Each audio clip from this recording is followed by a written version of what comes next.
அது தொடர்பாக இன்றைக்கு நான் வந்திருக்கிறேன் இந்த நாகப்பட்டினம் நீதிமன்றத்திற்கு. இன்றைக்கு காலை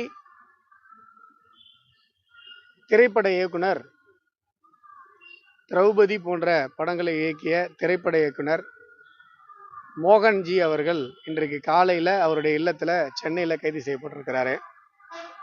8 மணிக்கு காவல்துறை போய் கைது செய்திருக்கிறது. ஒருத்தரை கைது பண்ணுறதுக்கு முன்னாடி அவர் என்ன வழக்கில் கைது செய்யப்பட்டிருக்காருன்னு சொல்லணும். அரெஸ்ட் கார்டு கொடுக்கணும்.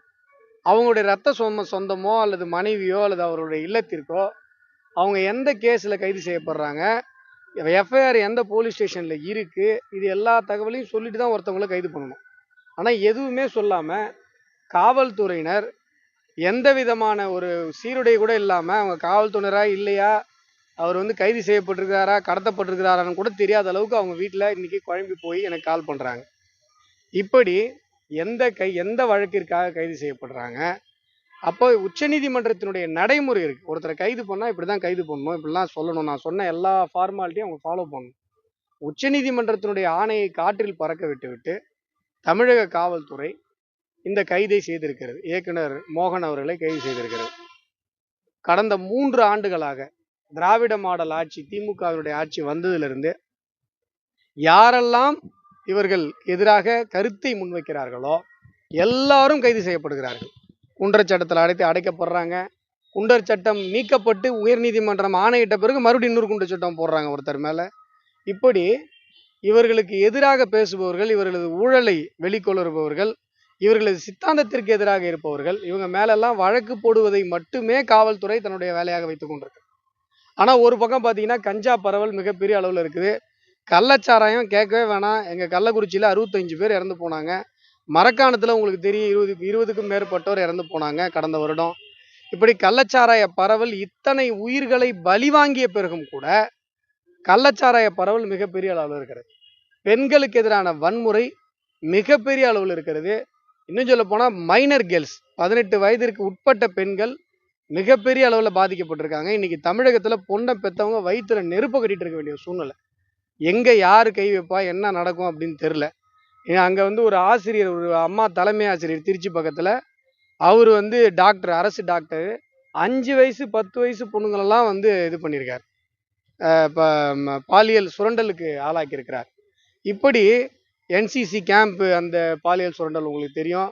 நாளொரு மேனியும் பொழுதொரு வண்ணமுமாக பெண்களுக்கு எதிரான வன்முறை தமிழகத்தில் நடந்து கொண்டிருக்கிறது. ஆனால் தமிழக காவல்துறை அதை பற்றி கவலைப்படல. தமிழக காவல்துறை கஞ்சா கள்ளச்சாராயத்தை பற்றி கவலைப்படல. தமிழக காவல்துறை எதுக்கு கவலைப்படுதுன்னா, பிஜேபிக்காரங்க எங்கே இருக்கிறாங்க, இல்லை இந்து முன்னணிக்காரங்க எங்கே இருக்காங்க, இவங்களை எப்படி கைது பண்ணலாம். பிஜேபி கொடியேத்தனா கைது. என் மேலே 4 எஃப்ஐஆர் இருக்குது, கொடியேத்தனுக்கு ஒன்றும் இல்லை, பிஜேபி கொடியேத்தனுக்கு. இப்படி காவல்துறை தொடர்ந்து தன்னுடைய எதிர்கருத்தியாளர்களை முடக்குவதற்கு திமுக ஏவுகிற ஏவல் துறையாக இருந்து கொண்டிருக்கிறது. இது கண்டிக்க வேண்டிய ஒரு விஷயம். தமிழகத்தில் புது பிரச்சனையாக மறுபடியும் ஈவே ராமசாமி காலத்தை மீண்டும் கொண்டு வருவதற்கான ஒரு முயற்சியாக இன்னைக்கு பூணூல் அறுப்பு நடந்திருக்கிறது. அதை எங்களுடைய மத்திய அமைச்சர் முருகன் அவர்களும் அதை கண்டித்து அறிக்கை விட்டுருக்கிறாரு. அதில் நான் ஒரு விஷயம் சொல்கிறேன். பூணூல் இருக்கிறவங்க கிளம்புறீங்க, மறுபடியும் கிளம்புறீங்கன்னா ஒரு விஷயம் நீங்கள் யோசிச்சுக்கோங்க. பிராமின்க மட்டும் பூணூல் போடல, எல்லா சமூகத்திற்கும் பூணூல் இருக்கிறது. செட்டியாருங்க, ஆச்சாரிகள், இந்த எல்லா சமூகமும் பூணூல் தலைமுறையாக அணிந்து கொண்டிருக்கிறார்கள். சில நாட்களுக்கு முன்பாக நந்தனார் பேரவை, பட்டியல் சமூக பெருமக்கள் பூணூல் அணிந்தார்கள். இப்போ ஆவணி மாவட்டத்துக்கு தமிழகத்தில் வட மாவட்டம் முழுவதும் வன்னியகுல சத்திரியர்கள் பூணூல் அணிந்திருக்கிறார்கள். நீங்கள் மாட்டுக்கு விவரம் தெரியாமல் எங்கேயாவது போய் பூணூலில் கை வச்சு உதவாயின்னு வந்துடாதீங்க. இதை நான் எச்சரிக்கையாகவே சொல்லிக் கொள்கிறேன். நீங்கள் சபாநாயகர் அவர்கள் இன்றைக்கு சபாநாயகராக இருக்கிறதுக்கு காரணமே அவர் கிறிஸ்தவராக இருக்கிறதான்னு சொல்லி ஒருத்தர் பேசினார். அது சபாநாயகருடைய மாண்பை மீறுவது இல்லையா? அதுக்கு சபாநாயகர் ஏதாவது கேள்வி கேட்டாரா? ஆகையால் ஒரு கருத்தியலை பேசுவது, இந்த நாட்டினுடைய தர்மம், இந்த நாட்டினுடைய அறம் பற்றி பேசுவது வரம்பு மீறுகிற செயல் என்று திமுகவோ இல்லது சபாநாயகரோ நினைக்கிறாங்க அப்படின்னு சொன்னால் அவர்கள் தான் வரம்பு மீறி நடந்து கொள்ளுகிறார்கள். ஒருத்தர் கருத்து பேசுறது ஒரு ஸ்பீச் அண்ட் எக்ஸ்பிரஷனுங்கிறது அண்ணல் அம்பேத்கர் கொடுத்துருக்கிற அரசியலமைப்பு சட்டத்தில் அடிப்படை உரிமை. அதை மீறுவதற்கோ அல்லது யாரும் பேசக்கூடாதுன்னு சொல்றதுக்கோ யாருக்கும் அதிகாரம் கிடையாது, சபாநாயகர் உட்பட. நான் என்ன சொல்றேங்க, நீங்கள் வாழ்த்து சொல்லணும்னா எங்கள் வீட்டில் கொழுக்கட்டை வேக போகிறது இல்லையா? நீங்கள் வாழ்த்து சொன்னாலும் சொல்லாட்டினாலும் நாங்கள் சந்தோஷமாக கொண்டாட தான் போகிறோம். ஆனால் நீங்கள் ஒரு பண்டிகைக்கு வாழ்த்து சொல்லிட்டு, ஒரு மதத்துக்கு வாழ்த்து சொல்லிட்டு, இன்னொரு தர்மத்திற்கு நீங்கள் வாழ்த்து சொல்லாமல் இருக்கும்போது உங்களுடைய ஒருதலை சார்பு வெளில தெரியுது. அவ்வளோதான். ஒன்று. ரெண்டாவது, இப்போ லேட்டஸ்ட் ஸ்டேட்மெண்ட் உதயநிதி கூட சொல்லியிருக்காரு, ஈவே ராமசாமியை தொடாமல் தமிழகத்தில் யாராலையும் அரசியல் பண்ண முடியாது. நான் என்ன சொல்கிறேன், இந்த இடம் வந்து இதுவாக இருக்குது, அழுக்காக இருக்குது, குப்பையாக இருக்குது அப்படின்னு சொல்லும்போது, அந்த குப்பையெல்லாம் க்ளீன் பண்ணால் தொட்டு தான் ஆகணும். அதுக்கு வந்து பெருமைப்பட முடியாது. தொட்டு தான் க்ளீன் பண்ணணும், தொடாமல் எங்களை நீங்கள் க்ளீன் பண்ண முடியாதுன்னு சொல்ல முடியாது. இல்லாத இனவாதம் என்பது என்னுடைய தமிழ் சமூகத்தின் மீதான படிந்திருக்கிற அழுக்கு. திராவிடம் என்பது தமிழ் சமூகத்தின் மீது திணிக்கப்பட்டிருக்கிற அழுக்கு சித்தாந்தம். தொட்டு தான் அழுக்கை க்ளீன் பண்ணி ஆகணும். இதில் பெருமை என்ன இருக்கு? இல்லை, கத்திரிக்காய் முத்தனா கடத்தெருக்கு வந்து தான் ஆகணும் அப்படின்னு சொல்லுவாங்க. கடத்தெருக்கு வந்துருச்சு. ஆதவ் அர்ஜுன் ரெட்டி அவர் பேர். அவருடைய பேட்டி நானும் பார்த்தேன். இது கத்திரிக்காய் முத்திட்டு இருக்கு அப்படின்றது தெரியுது. விரைவில் கடைத்தெருக்கு வரும் என்று எதிர்பார்க்கலாம். இல்லை, இதில் ஒன்றும் முரண்லாம் ஒன்றும் இல்லைங்க. அதாவது இப்போ வந்து நம்ம எல்லாருமே, உங்கள் தாத்தா, உங்கள் தாத்தாவோட அப்பா, எல்லாரும் இங்கே இருக்கிற நம்ம எல்லாருமே சாணி முழுகின வீட்டில் வாழ்ந்தவங்க தான். யாருமே இல்லைங்க எங்கள் வீட்டிலலாம் சாணிலாம் கிடையாதுங்க, எங்கள் தாத்தாலாம் பிறக்கும் போதே கிரானைட்டில் தான் பிறந்தாருன்னு யாராலையும் சொல்ல முடியாது. மாட்டுடைய சாணம் தானே சாணி. அதை வந்து தண்ணியில் கரைச்சி வீடு முழுசும் மூழ்கி, அடுப்பில் மூழ்கி, அந்த அடுப்பில் சமைச்சு, அந்த சாணி மூழ்கின தரையில் தட்டை போட்டு அதில் சாப்பாடு போட்டு தான் நம்ம எல்லாம் சாப்பிட்டோம். வேறு விலங்குகளினுடைய அந்த மலத்தை இப்படி பயன்படுத்த முடியுமா? ஆட்டுப்புழுக்கை அப்படி பயன்படுத்த முடியுமா? இல்லை கோழியினுடைய இதை பயன்படுத்த முடியுமானா முடியாது. அப்போ மாடு சாப்பிடுகிற ஃபுட்டில் இருக்கிற கெட்ட விஷயங்கள் மலம் வழியாக வெளியில செல்லவில்லை அப்படின்னு சொன்னா, அது சாப்பிட்ற அது அந்த மாடு சாப்பிட்ற உணவுல இருக்கிற கெட்ட விஷயங்கள் அதோடைய சதைகள்ல தங்கிடும். அதனால அதோடைய சதையை சாப்பிட்றது நல்லதில்லை அப்படிங்கிறது நாம பின்பற்றின அறிவியல். திருவள்ளுவர் சொல்றாரு, ஆவிற்கு நீரென்று இறப்பினும் நாவிற்கு இரவின் இழி வந்ததில்னு. சோழர் கால கல்வெட்டு இருக்குது. ஒரு குளக்கரையை உடைக்கக்கூடாதுன்னு சோழன் நினைக்கிறான். கல்வெட்டு வைக்கிறான், இந்த குளக்கரையை நீ உடைச்சின்னா காவிரி கரையில காராம்பு வெட்டின பாவம் உனக்கு வருன்றான். இந்த சோழர்களுடைய வாழ்வியலை நாங்க பார்க்குறோம், திருவள்ளுவருடைய வாழ்வியலை நாங்க பார்க்குறோம். இப்போ நம்ம வாழ்ந்த காலத்துல வாழ்ந்து மறைந்த நம்மாழ்வார் ஐயா சொல்லியிருக்காரு, பசுக்களை கொல்லக்கூடாது, மாடுகளை கொல்லக்கூடாது, அது மிகப்பெரிய பாவம், அது விவசாயத்துக்கு நம்ம செய்யற துரோகம்னு சொல்லியிருக்காரு. இதை நம்முடைய வாழ்வியலாக நம்ம பின்பற்றி கொண்டிருக்கிறோம். இதுல விதண்டாவாதம் பேசுறதுக்கு ஒண்ணுமே கிடையாது.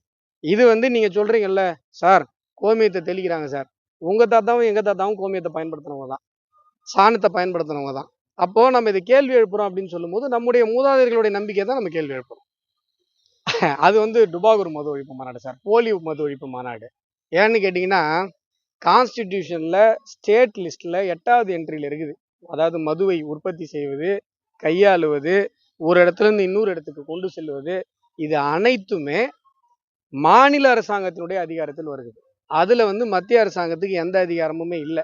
நான் தான் சொன்னேன், அவர் எங்கெல்லாம் காலேஜ் தான், எனக்கெல்லாம் சூப்பர் சீனியர் டாக்டர் திருமாவளவன் அவர்கள்.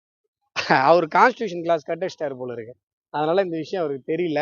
அரசியலமைப்பு சட்டத்துல அதிகாரமே இல்லை, மத்திய அரசுக்கு அதிகாரமே இல்லாத ஒரு விஷயத்துல நீங்க மது ஒழிப்புக்கு நீங்க கொண்டு வாங்கன்னா எப்படி கொண்டு வர முடியும்? அவர் என்ன சொல்றாரு, மத்திய மது ஒழிப்பு கொள்கைன்னு ஒண்ணு உருவாக்குங்கன்ற.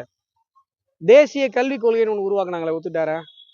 தேசிய கல்விக் கொள்கை உருவாக்குவதற்கு மத்திய அரசாங்கத்துக்கு அதிகாரம் இருக்கு. அதை உருவாக்குனது அதை நீங்க ஒத்துக்கல. தேசிய அளவுல ஒரு தேர்தல் கொள்கை உருவாக்குனா ஒத்துக்கல. தேசிய அளவுல சட்டத்திற்கு அதிகாரம் வரம்பிற்கு இல்லாமல் நீங்க வந்து தேசிய மது ஒழிப்பு கொள்கை உருவாக்குங்க அப்படின்னு சொன்னா, இது வந்து அரசியல் ரீதியாக சீட்டுகளை அதிகப்படுத்துவதற்கான பேரம் தான் இந்த போலி மது ஒழிப்பு மாநாடு என்பது தமிழகத்தில் இருக்கிற சின்ன எல்கேஜி பாப்பா கூட தெரியும் சார். அது வந்து போலியான, அவதூறான, உண்மைக்கு புறம்பான ஒரு குற்றச்சாட்டு. ஏன்னா எஸ்எஸ்ஏவில் போன வருடம் 1200 கோடி ஒதுக்கப்பட்டது. ஆனால் இந்த வருடம் 4800 கோடி ஒதுக்கப்பட்டிருக்கிறது. இதில் என்னன்னா சார், இந்த பஸ் ஸ்டாப் இருக்குது, நீங்கள் 10 மணிக்கு பஸ் வரும், நீங்கள் 10 மணிக்கு போய் 9:45 போய் நின்றுட்டு பஸ்ஸு வரலன்னு சொன்னால் அது உண்மை தான். ஆனால் அது நியாயம் கிடையாது. 10 மணி பஸ்ஸு 10 மணிக்கு தான் வரும். அது மாதிரி எஸ்எஸ்ஏவில் ஒதுக்கப்பட்டிருக்கிற அந்த ஃபண்டு வர வேண்டிய நேரத்தில் தான் வரும். ஒதுக்கப்பட்டு அலாட் ஆனதற்கு பிறகும், அலாட் ஆயிடுச்சுன்னு மத்திய அமைச்சர் சொன்னதற்கு பிறகும், அது வரக்கூடிய அந்த இன்பிட்வீன் கேப்பில் ஸ்டாலின் ஒரு நாடகம் ஆடுறாரு. இப்படி தான் ஜிஎஸ்டி நிலுவைன்னு ஒரு நாடகம் ஆடினாங்க. இப்போ எஸ்எஸ்ஏ ஃபண்டு வந்ததுக்கப்புறம் அதை பற்றி யாருமே பேச மாட்டாங்க. இப்போ நான் கேட்குற ஒரு கேள்வி, ஜிஎஸ்டி வரி 50% நான் 10 ரூபா டாக்ஸ் கட்டுறேன்னா அந்த இந்த ஜிஎஸ்டி பண்ணுக்குன்னு நீங்களே க்ரீம் பண்ணுக்கு 5% ஜிஎஸ்டி அப்படின்னு சொன்னா 2.5% மாநில அரசாங்கத்துக்கு போகுது, ஸ்டாலின் அரசுக்கு போகுது. அதை பத்தி யாருமே பேசலையே. ஆனா மத்திய அரசாங்கத்துக்கு போற அந்த 2.5%லயும் 41% திருப்பி மாநில அரசாங்கத்துக்கு தந்துவிட்ட பிறகும் கூட ₹1 கொடுத்தா 29 காசு தான் மத்திய அரசாங்கத்துக்கு போகுது. அந்த 29 காசை வச்சுக்கிட்டு நாம இந்த பள்ளிக்கூடங்கள் கட்டுறதுக்கு மத்திய அரசாங்கம் நிதி கொடுக்குது, ஆரம்ப சுகாதார நிலையங்கள் கட்டுறதுக்கு மத்திய அரசாங்கம் நிதி கொடுக்குது. தமிழகத்துல 11 மருத்துவக் கல்லூரிகள் மத்திய அரசாங்கம் கட்டி கொடுத்தது, எய்ம்ஸ் மருத்துவமனை மத்திய அரசாங்கம் கட்டி கொடுத்துட்டு இருக்கு. எல்லாத்தையும் மத்திய அரசாங்கம் பண்ணுது. ரோடு மத்திய அரசாங்கம் போடுது. இப்போ நாகப்பட்டினம் ரோடு 4 ரோடு மத்திய அரசாங்கம் போடுது. இப்படி எல்லாம் மத்திய அரசாங்கம் பண்ணுது. மாநில அரசாங்கம் வாங்குற டாக்ஸ்ல என்ன பண்றீங்க? இப்போ நீங்க கேக்குறீங்கல்ல, சார் கல்வி பொதுப்பட்டியல் இருக்கு சார், மாநில பட்டியலுக்கு கொண்டு வாங்க சார்னு. பொதுப்பட்டியல் இருந்ததுனால தானே இப்போ காசு கேட்குறீங்க. 3 வருஷமா என்ன சார் பண்ணாங்க? காசு கொடு காசு கொடு காசு கொடு. வேற என்ன அரசியல் பண்ணுச்சு திமுக? திராவிட மாடலுடைய இது என்ன அரசியல் கோஷம் என்ன? முன்னாடி சொன்னாங்க அந்த கோஷம் இந்த கோஷம், அடைந்தால் திராவிட நாடு, இல்லையேல் சுடுகாடுலாம் சொன்னாங்க. இப்போ திராவிடத்துக்கு ஒரே கோஷம் தான். என்ன சொல்லுங்க பார்ப்போம்? காசு கொடு காசு கொடு காசு கொடு. நாங்க கொடுக்குற காசுல என்ன சார் பண்றீங்க? மக்கள் நாங்க கொடுக்குறோம்ல, அந்த காசுல என்ன பண்றீங்க?